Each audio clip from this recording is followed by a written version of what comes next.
Hi, I am from the PC Error Detective YouTube channel. In this video, I will show you how to run hardware diagnostics on Windows 11, so you can generate a detailed system report and check your hardware information easily. Step 1. Click on the search icon on the taskbar. This search option is located at the bottom of your screen and helps you quickly find built-in Windows tools without opening multiple menus. Step 2. Type System Information in the search bar and click on System Information.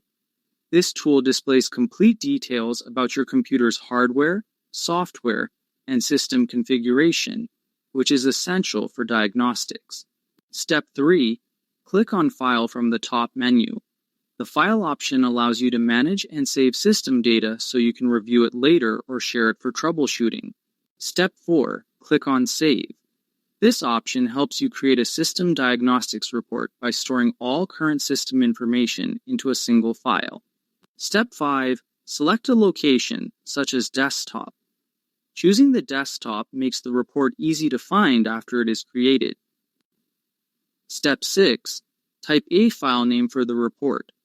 Giving the file a simple name helps you recognize the diagnostics report quickly in the future. Step 7. Click on Save. Windows will now start collecting and saving all system and hardware details into the report file. Step 8. Wait for the system diagnostics report to finish generating.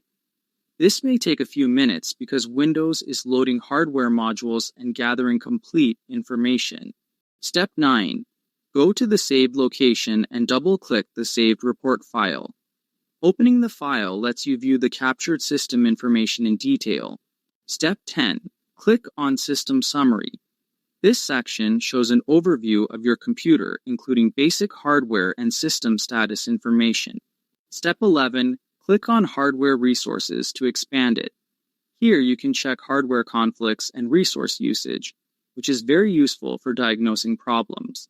Step 12. Click on Components to view hardware details.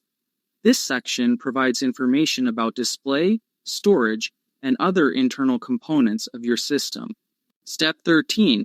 Click on Software Environment to view drivers and installed programs. This helps you check driver status and software details that may affect hardware performance. Thanks for watching, and don't forget to subscribe to the PC Error Detective channel for more helpful Windows tutorials.